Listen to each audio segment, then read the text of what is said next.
लेकिन हमें जो है वो जोर लगाना पड़ता है। हमारी फैमिली में हमें कोई जो है ना वो नहीं मानता, ए नाल ते गल करना ही फजूल। लो जी, चर्च जान वाली बहन, फिर मैं अक्सर ये बात करती हूँ, मुझे आके अक्सर बहनें बताती हैं ये बात हमें बाजी बहुत बुरी लगती है, हमें आग ही लग जाती है जब हमें कोई ये कहता है कि ए चर्च जान वाली बहन लै दस, मेरे को कोई गलती नहीं होती।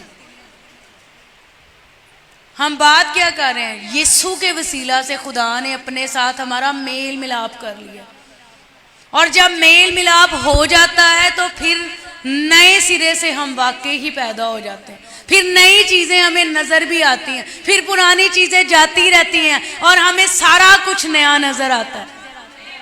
आमीन। जब हम खुदा के साथ कनेक्ट होते हैं, जब हम खुदा के साथ जुड़ जाते हैं, जब हम खुदा के साथ मिल जाते हैं। यीशु जमीन पे आया, उसके जमीन पे आने की सबसे बड़ी वजह ये थी खुदा और इंसान के दरमियान जो जुदाई है वो ख़त्म हो जाए और खुदा दोबारा से अपने लोगों में सुकूनत कर सके। मेरी बहनों, सबसे ज़्यादा शदीद खुदा की ख्वाहिश है हम खुदा के साथ रफाकत रखें, हम खुदा के साथ बात करें, हम खुदा में एक हो जाएं, हमारी खुदा के साथ जहनी हम आंगी हो, हमारी खुदा के साथ इंटमेसी हो, हम खुदा की आवाज़ को सुन सके। लेकिन अफसोसनाक बात क्या है, अभी भी लोग यही चाहते हैं कि कोई ना कोई खुदा और इंसान के, हमारे और खुदा के दरमियान कोई एक बंदा ज़रूर होना चाहिए जड़ा सानू दसे। हम किसी ना किसी को ढूंढते रहते हैं, वो उसके पास चले जाते हैं, उसके पास चले जाते हैं, वो हमें बताएगा, वो हमें बताएगी। इसका मतलब ये नहीं, मैं आपको ये बता रही हूँ कि खादमीन जो हैं उनकी इज्जत नहीं करनी चाहिए। यकीनन खादमीन खुदा नहीं मुकर्रर किए हैं, खुदा उनके वसीला से बोलता है, खुदा उनके वसीला से कलाम करता है। लेकिन अब फर्क क्या है, अब फर्क ये है अब हम डायरेक्ट खुदा के हुजूर में जा सकते हैं। आमीन, हालेलुया। अब कोई भी ऐसी चीज नहीं है जो हमें खुदा से अलग कर दे। आमीन। अब हम डायरेक्ट खुदा की हुजूरी में जा सकते हैं। आप जैसी भी हैं, आप जैसे भी हैं, आप खुदा के हुजूर में जाके उससे मिल सकते हैं। किसके वसीला से? किसके वसीला से जा सकते हैं? यीशु मसीह के वसीला से। हम किसके वसीला से खुदा के हुजूर जा सकते हैं? यीशु मसीह के वसीला से। अब हमारी डायरेक्ट खुदा के हुजूर में रसाई है। अब हम बराह रास्त जाके उससे बातचीत कर सकते हैं, हम अपने दिल का हाल उसको बता सकते हैं। हम बता सकते हैं खुदावन तू मेरी मदद कर, खुदावन मुझे ये मुश्किलात है, खुदावन मुझसे ये होता नहीं है, खुदावन तू मेरी मदद कर। हम कई दफा कहते हैं पता नहीं दुआ क्या है, पता नहीं कैसे मैं दुआ करूं, मैनू तो दुआ ही नहीं करनी आंदी। दुआ क्या है मेरी बहनों? दुआ एक रिश्ते का नाम है, दुआ बातचीत का नाम है। आप चाहती हैं आप दुआ करें, सिंपल खुदा के हुजूर में चले जाएं और उसके साथ बात करें, क्योंकि वो हमारा बाप है। आमीन, हालेलुया, हालेलुया।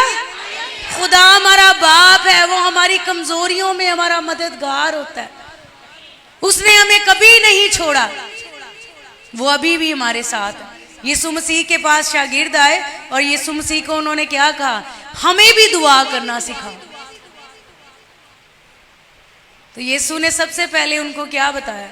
तुमने इस तरह से दुआ करनी, ऐ हमारे बाप।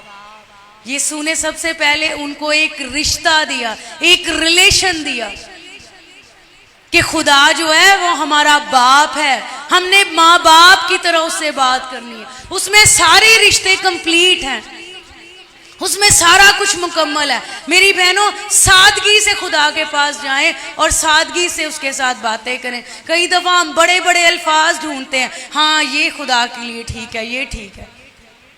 मेरी बहनों, वो दुआ खुदा के हुजूर में जाती है जो आपके और मेरे दिल से निकलती है। जो हमारे दिल से दुआ निकलती है वो खुदा के दिल तक जाती है। खुदा वो दुआ चाहता है जो हम दिल से करते हैं। क्योंकि बाइबल क्या बताती है, खुदावंद उन सबके नजदीक है जो उससे दुआ करते हैं, यानी जो सच्चाई से उससे दुआ करते हैं। मेरी बहनों, हम बहुत दफा खुदा के पास जाते हैं, लेकिन जाने के बावजूद भी हमारे अंदर पुरानी चीजें भरी होती हैं। पुरानी चीजों में कौन सी चीजें? वो चीजें, वो काम जो जिस्मानी है।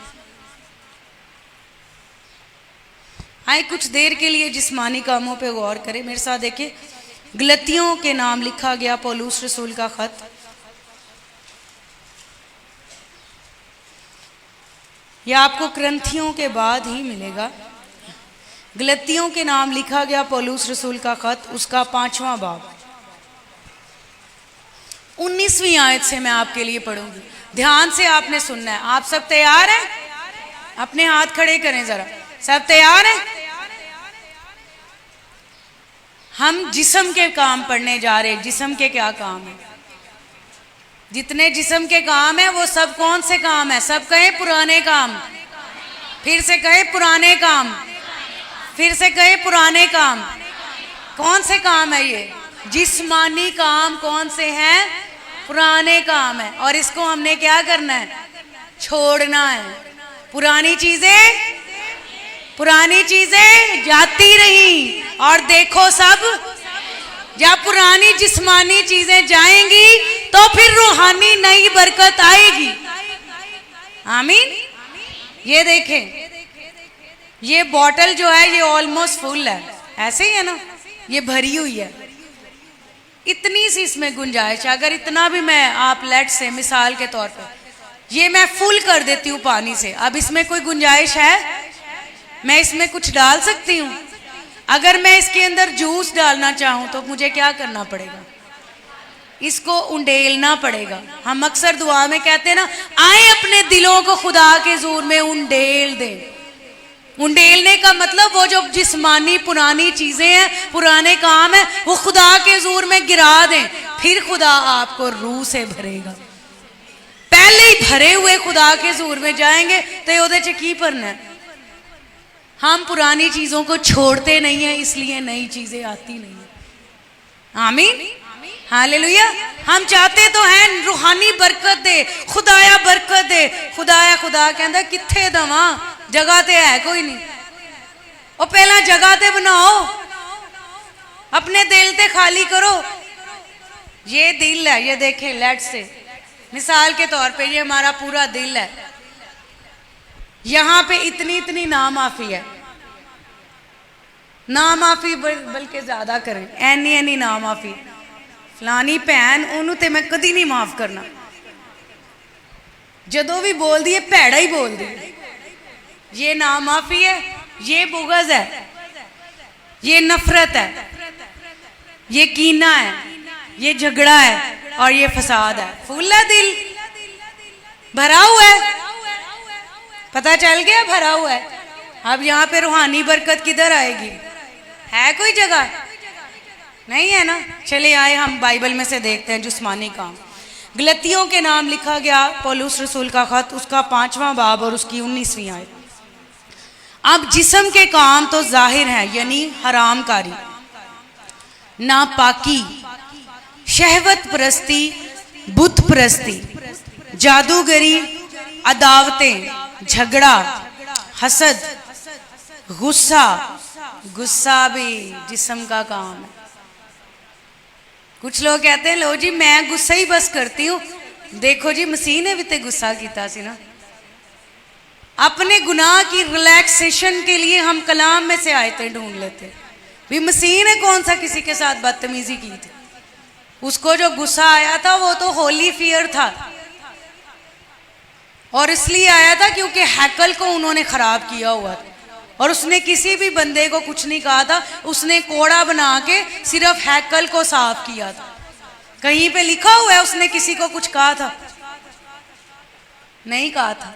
ऐसे ही है ना। बल्कि उसने कहा था तुम में कौन मुझ पे गुनाह साबित कर सकता है। कुछ भी नहीं किया था उसने ऐसा जो खुदा के नजदीक बुरा था। गुस्सा, तफरके, जुदाइयां, बिदतें, बुग़्ज़, नशाबाजी, नाच रंग और इनकी मानिद इनकी बाबत तुम्हें पहले से कहे देता हूँ, जैसा कि पेशतर जता चुका हूँ कि ऐसे काम करने वाले खुदा की बादशाही के वारिस ना हों। आमीन। अब ये देखिए, सबसे पहले लिखे हरामकारी। हरामकारी किसका काम है? जिस्म का। कई दफा हम जो है वो जिस्मानी तौर पे कोई गलत काम नहीं करते, लेकिन आंखों से देख के हम अंदर सोच लेते हैं। आमीन। तूने लिखा है, यीशु ने क्या कहा? तूने बुरी नजर से किसी औरत की तरफ देखा तो तू अपने दिल में उसके साथ जना। और आजकल तो मैं कहती हूं कि शैतान ने जकड़ा हुआ है लोगों को। बहुत आसान है, आपके पास आपका पर्सनल मोबाइल फोन है, बहुत आसान है, आप ज़नाकारी हरामकारी के गुनाह में गिर सकते हैं। किसी से भी छुप के आप बैठ के जो मर्जी देखते रहें, क्या किसी को पता चलेगा? लेकिन दिलों का, गुर्दों का जांचने वाला आपको हर जगह देखता है। लिखा है उसकी आंखें सारी जमीन पे फिरती हैं और उन लोगों की तलाश करती हैं जिनके दिल उसके साथ कामिल हैं। हालेलुया। उसकी आंखें सारी जमीन पे फिरती हैं, हमें भी वो देख रहा होता है। सो जो चीजें पुरानी हैं, जो जिस्मानी हैं, जिनको हमें तर्क करने की जरूरत है, हरामकारी। आगे लिखा है नापाकी। मेरी बहनों, बहुत सी ऐसी चीजें हैं जो हमें नापाक कर देती हैं। जब आप मुंह से गाली बकते हैं, जब आप मुंह से कुछ गलत कहते हैं, जब आप मुंह से किसी को लानत के अल्फाज बोलते हैं, तो वो चीज़ें आपको नापाक कर देती हैं। नापाकी जो है वो जिस्म का काम है, रूह का उसके साथ कोई ताल्लुक नहीं। मैंने इसलिए उसको ये कहा क्योंकि उसने मुझे ये कहा। हम ये रीज़न देते हैं, हम ये वजह बयान करते हैं। अगर किसी ने हमें कह भी दिया फिर क्या फर्क पड़ता है? बाइबल क्या कहती है? तुम सुन चुके हो कि आंख के बदले आंख और दांत के बदले दांत, लेकिन मैं तुमसे कहता हूं कि अपने दुश्मनों से मोहब्बत रखो और अपने सताने वालों के लिए दुआ करो, ना कि उन्होंने जिन जो कर देने उंज ही उन्होंने नाल करो। जब हम नए सिरे से पैदा हुए, फिर हमें ये पता होना चाहिए कि अब हमारी शनाख्त फर्क हो चुकी है, अब हमारी तालीम फर्क हो गई है, अब हमारी शहरियत जो है वो तब्दील हो चुकी है। इससे पहले कि हम आगे बढ़े, हम कौन से शहरी हैं बताएंगे आप?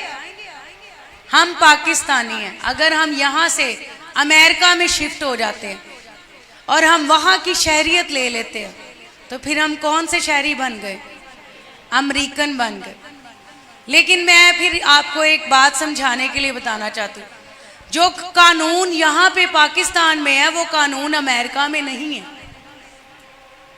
यहाँ पे जो है वो आप बड़े इजी होके जहाँ मर्जी कूड़ा फेंक देते हैं। मिसाल छोटी सी दे रही हूँ, जहाँ मर्जी थूक दिया, जहाँ मर्जी गंद डाल दिया, कोई कुछ नहीं कहता। लेकिन अगर आप अमेरिका में जाके करेंगे तो वहाँ पे वो आपको अरेस्ट कर लेंगे। ये उनका कानून है। जिस शहर में आप हैं, जिस कंट्री में आप हैं, जिस मुल्क में आप हैं, वहाँ के कानून आपके ऊपर लागू होंगे। ऐसे ही है ना। फिर जब हम नए सिरे से पैदा होते हैं, जब हम यीशु मसीह में पैदा होते हैं, तो फिर हमारी शनाख्त तब्दील हो जाती, हमारी जगह तब्दील हो जाती। कुलसियों के खत में लिखा है कि पहले हम किसमें थे? तारीकी की बादशाही में, और अब हम किसमें शामिल हो गए? खुदा की बादशाही। आमीन। उसने अपने बेटे के वसीला से हमें तारीकी के कब्जा से छुड़ा के अपने अजीज बेटे की बादशाही में शामिल कर दिया। आमीन। इसका मतलब है कि अब हमारी शहरियत भी बदल गई है। जब हम नए सिरे से पैदा होते हैं, रूह से पैदा होते हैं, शहरियत भी बदल गई, सारा कुछ चेंज। आमीन। सो हम वापस आते हैं अपने पॉइंट पे। हम बात करते हैं जिस्मानी काम कौन कौन से। शहवत परस्ती। शहवत परस्ती का मतलब होता है लस्ट, यानी शदीद किसी भी चीज की ख्वाहिश, किसी भी चीज की शदीद ख्वाहिश। इसमें जो है वो बहुत सी चीजें आ जाती हैं। कुछ लोगों की शदीद ख्वाहिश होती है वो पढ़े पढ़े पढ़े पढ़े, उनकी पढ़ाई जो है वो उनके लिए खुदा से भी ऊपर चली जाती है। कुछ लोगों की शदीद ख्वाहिश होती है वो मशहूर हो जाएं, बस जो मर्जी मैनू शौक है मैं मशहूर होवां भावें जिंज मर्जी होवां। जिस्म का काम है आपको, अगर आप रूहानी हैं, आप नए सिरे से पैदा हुए, आपको इससे कोई फर्क नहीं पड़ेगा कि कोई आपको बुलाए, कोई आपको आगे बिठाए, कोई आपकी इज्जत करे, कोई ऐसे करे, कोई वैसे करे। ये किसकी ख्वाहिश है? जिस्म की। सब कहें जिस्म की। और ये किसका काम है? शदीद ख्वाहिश। नहीं नहीं नहीं नहीं जी मैं तो नहीं बरदा, उथे मेरी बेइज्जती हुई है, मैं तो हुण उथे वड़ना ही नहीं, मैं तो नहीं बर्दाश्त कर सकती। इसका मतलब आप नए सिरे से पैदा नहीं हुए। अगर आप नए सिरे से पैदा हुए, आप मसीह में पैदा हुए, तो फिर मसीह आप में सूरत पकड़े। यीशु ने क्या कहा? जब किसी फंक्शन में या किसी ऐसी जगह पे जा जहां पे तुझे बुलाया गया है, दावत दी गई है, तो फिर वहां पे जाके क्या कर? सबसे आगे आके बैठ जा, सबसे पीछे जाके बैठ। हो सकता है उसने तुझसे भी किसी मुकर्रम को बुलाया हो और फिर तुझे उठ के वहां से पीछे जाना पड़े, तो फिर तो गुस्सा करे। इससे अच्छा है पहले क्या कर? पीछे जाके बैठ। फिर जब वो तुझे बुलाएगा आगे, तो इससे क्या होगी? तेरी रिस्पेक्ट होगी। आमीन। खुदा हमेशा चाहता है हम अपने जिस्म को नीचा करें, हम अपनी खुदी का इनकार करें, क्योंकि सबसे बड़ी रूहानी जिंदगी में जो रुकावट है वो हमारा अपना जिस्म है। आमीन। ये सबसे बड़ी रुकावट है। इसमें थोड़ा सा पीछे आ जाए, 17वीं आयत में लिखा हुआ है, 16वीं आयत से, मगर मैं ये कहता हूं कि रूह के मुआफिक चलो तो जिस्म की ख्वाहिश को हरगिज पूरा। जब हम रूह से पैदा हुए हैं तो फिर हमने रूह के मुआफिक चलना है। ये लिखा है क्योंकि जिस्म रूह के खिलाफ ख्वाहिश करता है और रूह जिस्म के खिलाफ, और ये दोनों एक दूसरे के मुखालिफ। आमीन। सो हम आगे पढ़ेंगे। लिखा है बुत परस्ती। मेरी बहनों, बुत परस्ती सिर्फ वो नहीं है कि हम किसी बुत के आगे झुक के सिजदा कर रहे हैं। बुत परस्ती ये है आपकी जिंदगी में, मेरी जिंदगी में बहुत से ऐसे बुत हो सकते हैं जिन चीज़ों को हम खुदा से ऊपर ले जाते हैं, जिनका दर्जा हमारी जिंदगी में खुदा से भी उत्तम है, वो हमारी जिंदगी में बुत हैं। आमीन। पहली बात, वो हमारा शौहर हो सकता है, हमारी जॉब हो सकती है, हमारे बच्चे हो सकते हैं, हमारे रिश्तेदार हो सकते हैं। जिस चीज के लिए 69 पे आपको मिलेगा, 69, 14वां बाब और उसकी 25वीं आयत। मेरी बहनों, ये बड़ी जबरदस्त और बड़ी डीप टीचिंग है। खुदा चाहता है हम अपने आप से अपने आप को खाली करें। आमीन। 14वां बाब और उसकी 25वीं आयत लिखा है, जब बहुत से लोग उसके साथ जा रहे थे तो उसने फिर कर उनसे कहा, अगर कोई मेरे पास आए और अपने बाप और माँ और बीवी और बच्चों और भाइयों और बहनों, बल्कि अपनी जान से भी दुश्मनी ना करे, तो वो मेरा शागिर्द नहीं हो सकता। इसका मतलब ये नहीं कि यीशु मसीह ये कह रहे हैं कि बीवी भी छाड़ दो, बंदा भी छाड़ दो, सारा कुछ छाड़ दो। यहाँ पे जो है ना, वो प्रायोरिटीज का जिक्र है, तरजीहात का जिक्र है। यहाँ पे ये बताया जा रहा है कि आपकी जिंदगी में पहले नंबर पे कौन होना चाहिए? सब कहें, कौन होना चाहिए? हमारी जिंदगी में पहले नंबर पे सिर्फ हमारा खुदा होना चाहिए। जिंदगी में पहला दर्जा और किसी का भी नहीं है, याद रखें। ना हमारे माँ बाप, ना हमारा शौहर, ना हमारे बच्चों का सोच के किसी भी पर्सन, किसी भी शख्स के सामने, किसी भी बहन या भाई के सामने अपने आप को झुका रही है, तो याद रख, तू उसके सामने नहीं झुक रही, तू मेरे सामने झुक रही है। तू मेरे कलाम के आगे अपने आप को झुका रही है। मेरी बहनों, जब कभी हम कलाम को रद्द करके हम कहते हैं नहीं, मेरे बच्चे नूं इन्हें ऐ कह दिता, मैं तो उन्होंने घर ही नहीं जाना। भी क्या हो गया? आपके बच्चे को कह दिया, आप खुद नहीं अपने बच्चे। मैंने एक बहन देखी, अपने बच्चे को इतना मारती है, इतना मारती है कि खून निकाल देती है, पर दूसरा कोई बंदा उसके बच्चे को कुछ कह के तो देखे, फिर वो बताएगी। फिर हम दुश्मनियां रख लेते हैं। मेरी बहनों, मत ऐसे करें। ये कोई रूह का काम नहीं है। ये खुदा का कलाम नहीं है, ये खुदा की मोहब्बत नहीं है, ये खुदा नहीं है, ये यीशु नहीं है, ये हमारा जिस्म है जो हमें उकसाता है। आमीन। जिस्म जो है उसमें गुनाह इंजेक्ट कर दिया गया ना। ये अबलीस ने जब आदम और हवा को वरगलाया था, ऐसे ही है ना। सो बाइबल क्या बताती है, कौन मेरा शागिर्द है? जो कोई अपने बाप, माँ, बीवी, बच्चों, भाइयों, कई दफा हम बच्चों की खातिर चोरियां भी कर लेते हैं। ये चीज मेरे बच्चे को बड़ी पसंद है। भी क्या हो गया, आप उसको उधर ही रखो, अपने बच्चे को भी सिखाओ। अपने बच्चे को जो है ना वो आप सिर्फ ऐसे ऐसे करके लाला पोचा ना किया करें, उनको हर चीज सिखाएं। उनको बताएं कि ये दुनिया में आप रहते हो, यहाँ पे आपको रवैये फेस करने हैं। जब आपको आके आपके बच्चे कहते हैं ना, ओ उसने तो मेरे साथ ऐसे किया, आप ऐसे ऐसे, नोई नोई नोई नोई, मैं उसको पूछूंगी। ऐसे मत करें, ये गलत रवैया। ऐसे बच्चे गलत चीजें सीखेंगे। उसको कहें कि बेटा आप दुनिया में रहते हो, यहाँ पे आपने ऐसे रवैये देखने हैं। अपने आप को यीशु की तरह ट्रेन करो, अपने बच्चे को भी ट्रेन करें। आमीन।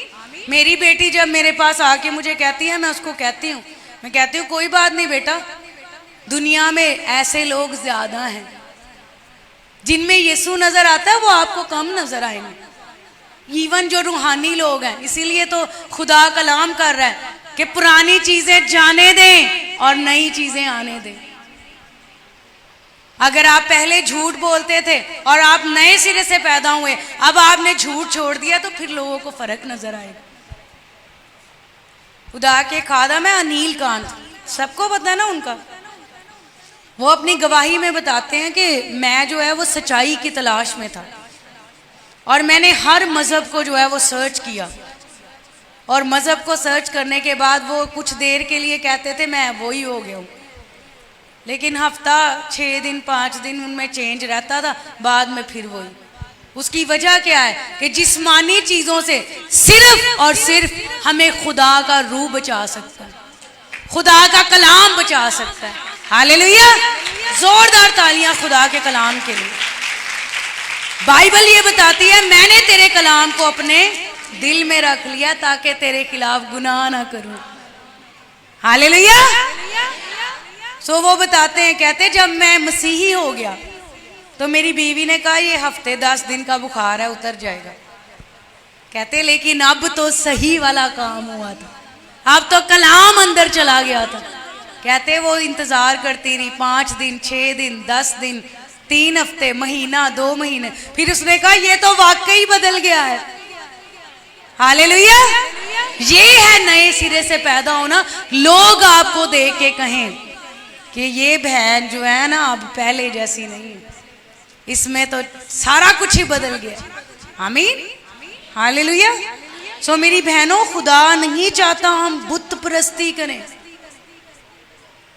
मैं आपको बताऊं ये बड़ी खतरनाक बात है। एक दफा क्या हुआ मेरे साथ, मैं जो मेरी बेटी है उसको किसी ने डांटा और मैंने जो है ना उनके साथ गुस्से से बात की बस। तो खुदा की रूह ने मुझे कहा महविश ये तू क्या कर रही है, कलाम में ऐसे नहीं लिखा, और अगर तू अपने बच्चे के लिए कलाम को क्रॉस कर रही है इसका मतलब तू मुझे क्रॉस कर रही है। खुदा और खुदा का कलाम एक है। लिखा है इब्तिदा में कलाम था, कलाम खुदा के साथ था और कलाम खुदा था। मैंने खुदा से सॉरी किया, मैंने कहा खुदा तू मुझे फजल दे कि मैं तेरे कलाम पे वैसे अमल कर सकूं जैसे तू चाहता है। आमीन। हालेलुया। सो बुत परस्ती कौन सा काम है? जिस्म का काम।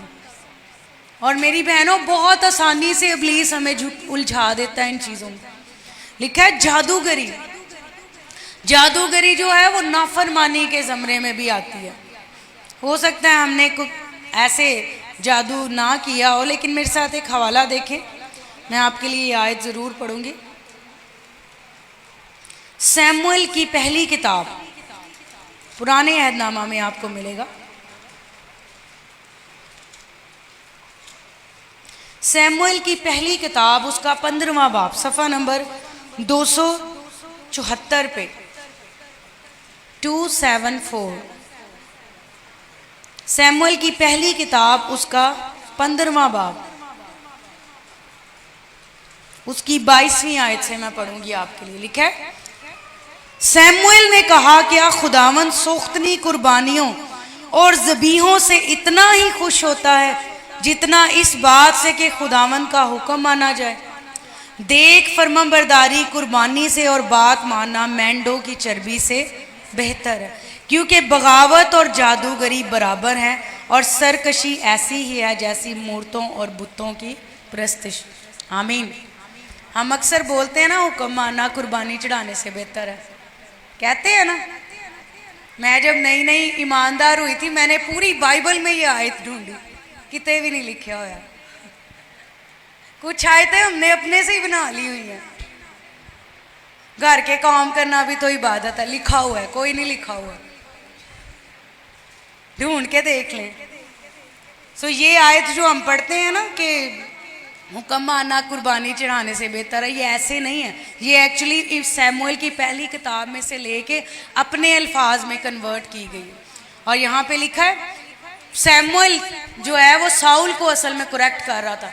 साउल ने जो है वो क्या किया, फौजें जमा हो रही हैं, जंग होने वाली है, कुर्बानी देना जो है वो सैमुएल का काम था, काजी था वो। तो उसने क्या किया जी, सैमुएल तो आ नहीं रहा, तो उसने जल्दी से कुर्बानियां लेके खुद ही चढ़ा दी। और सैमुएल आया और वो उसको क्या कह रहा है कि क्या खुदावन सोख्तनी कुर्बानी और ज़बीहों से इतना ही खुश होता है जितना इस बात से कि खुदा का हुक्म माना जाए। यहाँ पे हम कुछ देर के लिए एक चीज़ सीखते हैं। बहुत दफ़ा हम अपनी चीज़ें ख्वाहिशें कुर्बान करके दे यकियाँ देते हैं, हदिये देते हैं, रोज़े रखते हैं, भूखे रहने हैं, पता नहीं की कुछ कर रहे हैं, लेकिन खुदा के कलाम की बात को रद्द करते हैं। खुदा उन कुर्बानियों से खुश नहीं है जितना इस बात से कि आप खुदा से फिजिकली तो कुर्बानियां नहीं देते। जब आप रोज़ा रखते हैं, ये भी आपकी एक कुर्बानी है, लेकिन अगर उस कुर्बानी में खुदा शामिल नहीं है, उसका कलाम शामिल नहीं, तो फिर उस कुर्बानी का कोई फ़ायदा नहीं। इसका मतलब ये भी नहीं मैं आपको कह रही हूँ तुसी रोज़ा ना रखो, दे यकीन दो, हदिये ना दो, यकीनन दें, लेकिन गलत रवैये के साथ ना दें। आमीन, हालेलुया। लिखा है, बगावत और जादूगरी दोनों क्या है, बराबर हैं। और बाइबल बताती है जादूगर खुदा की बादशाही में शामिल नहीं होंगे। आगे लिखा है, अदावतें, अदावतें, झगड़ा। अदावतें जो है वो नफरतें होती हैं। नफरत इतनी खतरनाक है कि वो अगर आपको चिपक जाएगी ना, तो आप खुदा ही आपकी उससे जान छुड़वा सकता है। और याद रखें, कई दफ़ा हम समझते हैं हमारे दिल में नफरत नहीं, नफरत की जो जड़ है वो नामाफ़ी है। जब आपके दिल में किसी के लिए नामाफ़ी है तो आप किसी के साथ प्यार नहीं कर सकते। पिछले दिनों में मुझे इसका एक्सपीरियंस हुआ। एक बहन है, उनके ताल्लुक से मेरे नया बनने नहीं देते, ये हमें मसीह में सूरत नहीं पकड़ने देते। और मैं आपको प्रैक्टिकल बात बता रही हूँ, जब तक मेरे अंदर वो नामाफ़ी का बीज था, मुझे वो बहन से सख्त नफरत थी और उसकी नेगेटिव चीज़ें जो है ना वो इब्लीस मुझे बता रहा था। जैसे ही मैंने अपने आप को खाली किया, मैं कहा खुदावंद मुझे माफ़ कर और मेरी मदद करके मैं उस बहन को माफ़ करूँ। खुदावंद में माफ़ी का मतलब क्या है, याद रखें, खुदावंद में माफ़ी का मतलब है आप माफ़ कर दें और फिर पहले की तरह हो जाए। ये नहीं कि भी माफ़ कर देता पर मेरा दिल बड़ा खट्टा हो गया। ये खट्टा मीठा दिल जो है ना, ये ना माफ़ी वाला दिल है। माफ़ कर देता है पर घर नहीं होते कभी जाना, मैनू ऐ ना क्यों, ऐ नहीं मैं करना। आपने माफ़ किया, फिर आप पहले की तरह हो जाए। खुदा जब हमें माफ़ करता है तो पहले से भी ज़्यादा ज़बरदस्त कर देता है। हालेलुया। भी माफ़ कर देते, लेकिन दूसरों की हम इसलिए नहीं करते क्योंकि हमारे दिल में उनके लिए नफरत होती, मोहब्बत नहीं होती। कह देते हैं, मुंह से कहने का कोई इसका फ़ायदा नहीं है जब तक दिल से ना होगा। खुदा किस पे नज़र करता है, दिल पे नज़र करता है। आमीन। इसलिए दिल में जो भरा है खुदा उसी को देख के हमें अजर देता है। आमीन। बुगज, बुगज होता है अपने दिल में गलत चीज़ें रखना दबा के। कुछ लोग हैं उनके दिल में बड़ी चीज़ें भरी होती हैं और जब वो मिलते हैं तो बड़ी खुश हो के मिलते हैं। क्या हाल है आपका, कैसे हैं आप? खाना खाएंगे, चाय पिएंगे और घर जाके शुक्र है मेरे घर नहीं आई, अच्छा हुआ है भी। आप तो उसको भी चाय पूछ रहे थे, जाहिर सी बात है वो तो फिर पूछना पैंदा भी। पूछना की पैंदा, दिल च तुहाडे नफरत है, बुगज है, कीना है, मुंह ते तुहाडे कुछ और है। खुदा ऐसी चीजें पसंद नहीं करता मेरी बहनों, ये पुरानी चीजें हैं, पुरानी चीजें। और देखो सब, एक बहन को मैंने देखा वो रोड से गुजर रही थी और एक जो उनके रिलेटिव्स थे वो सलाम कर रहे थे उनको और उन्होंने सलाम का जवाब दिया। जैसे ही वो गुजर गए तो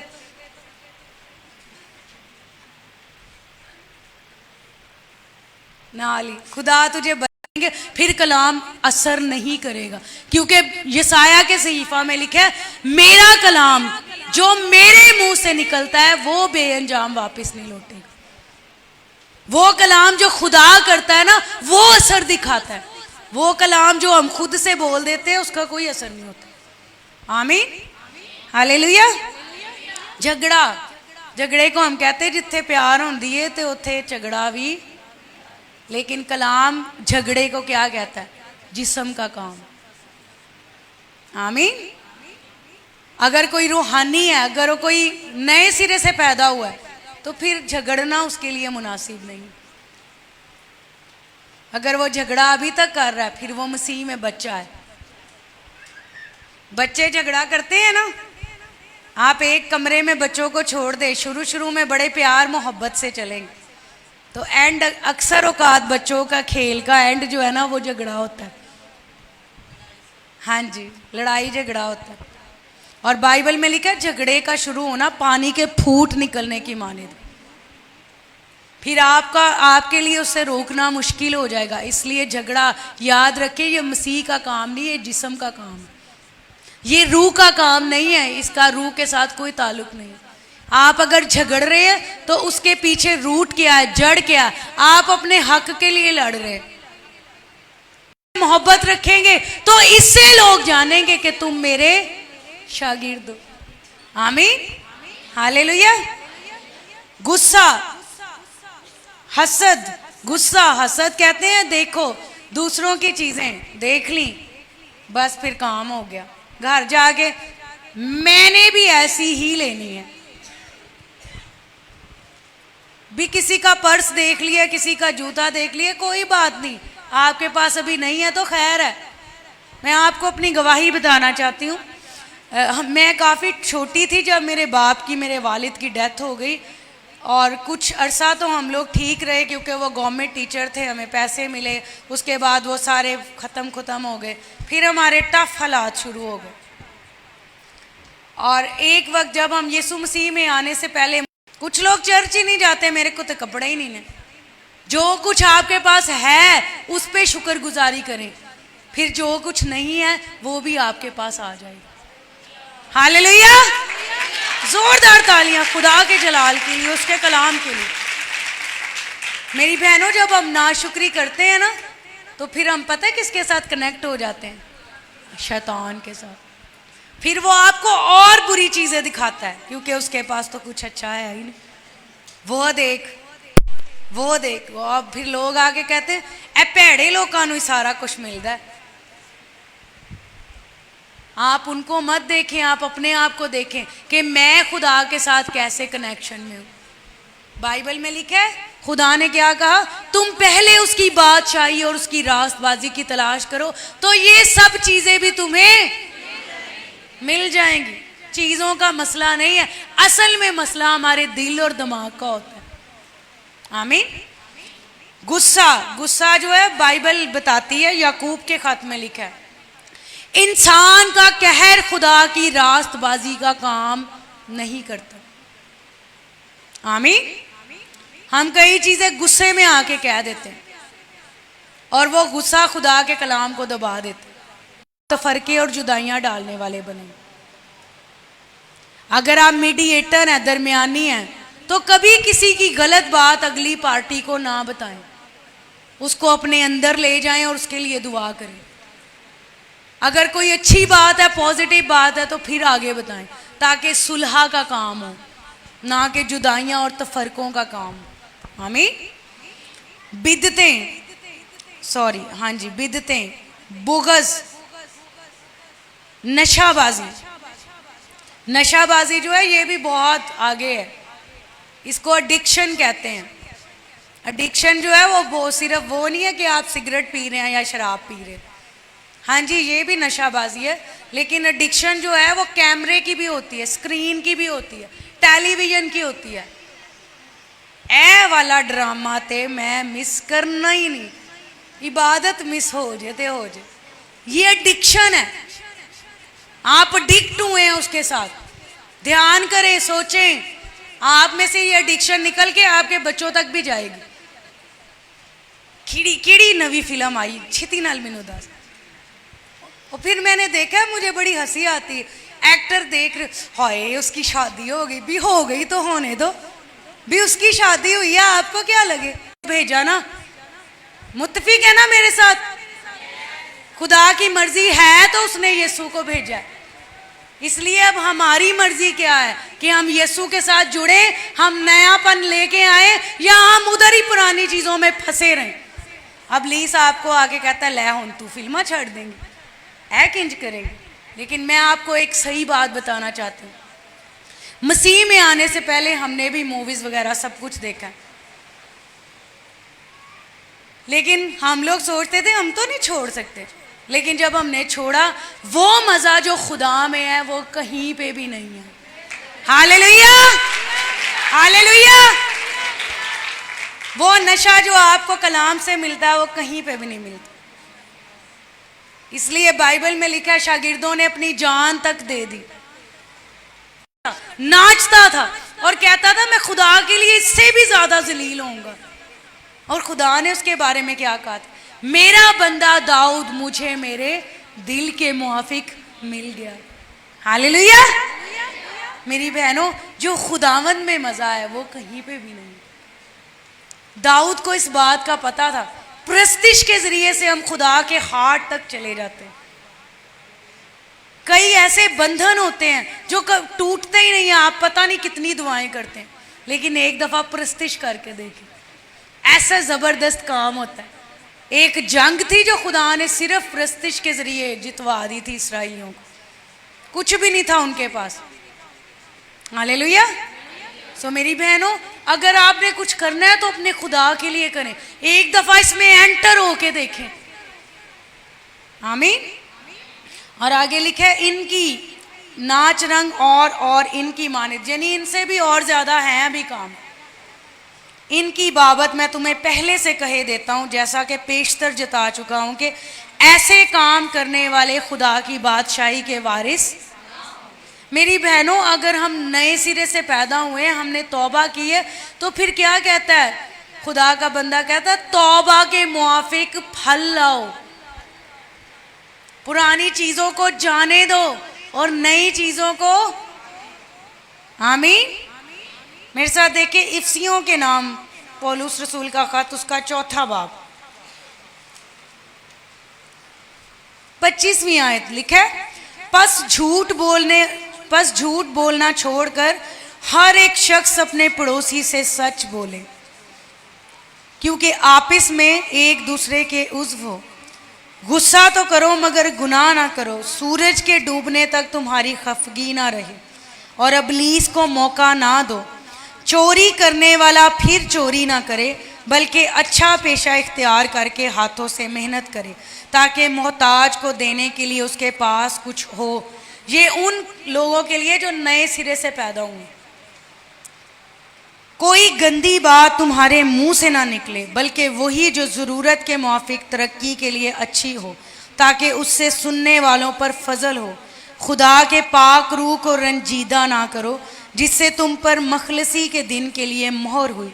हर तरह की तल्ख मिजाजी और कहर और गुस्सा और शोरोगुल और बदगोई, हर किस्म की बदखाई, बदखाई होता है बुरी ख्वाहिश, बदखाई समेत तुमसे दूर की जाए और एक दूसरे पर मेहरबान और नरम दिल हो, और जिस तरह खुदा ने मसीह में तुम्हारे कसूर माफ़ किए तुम भी एक दूसरे के कसूर माफ़। आमीन, हालेलुया। क्योंकि अब हम जिस्मानी नहीं बल्कि नए सिरे से अब हम रूहानी हैं। आमीन। इसलिए बाइबल बताती है जितने रूह के मुआफिक चलते हैं वही खुदा के बेटे और बेटियां। आमीन। सो खुदावंद आपको इस कलाम के वसीला से बरकत दे। एक अनाउंसमेंट है, जोरदार तालियां खुदा के जलाल के लिए, उसके कलाम के लिए। ये आप मेरे पास एक फॉर्म देख रहे हैं, ये form bond servant of Christ ministerial fellowship का फॉर्म है। ये एक रफ़ाकत है अगस्त 2004 में। ये जिस सेमिनार में आप मौजूद हैं इसके बानी और सदर जो हैं वो डॉक्टर विल पेंटन है, और अगस्त 2004 में खुदावंद यीशु मसीह डॉक्टर विल पेंटन को मिले रोया में, और उन्होंने उनको बताया कि वो चाहते हैं कि वो खादमों की एक ऐसी रफ़ाकत का आगाज़ करें जिसका नाम bond servant of Christ ministerial fellowship हो। और इस रफ़ाकत का मकसद जो है वो सिर्फ लोग इकट्ठे करना नहीं, बल्कि इसका मकसद था कि ऐसे लोग, ऐसे पासबान और ऐसे कलीसियाई रहनुमाओं को इकट्ठा किया जाए जिनके अंदर मसीह का तरस हो और जिनका रवैया खादमाना हो, जो अपनी बादशाही को पैदा करने की कोशिश ना करें बल्कि खुदा की बादशाही को ज़मीन पे कायम करें। सो इस मोटिव से जो है ये इस रफ़ाकत का आगाज़ किया गया। सो अगर आप इस खिदमत में हैं, किसी भी तरह की खिदमत करते हैं, बहनों की खिदमत करते हैं, संडे स्कूल टीचर हैं, क्वायर में हैं या दुआया ग्रुप में हैं, किसी भी तरह आप खिदमत करते हैं तो आप इस रफ़ाकत का हिस्सा बन सकती हैं।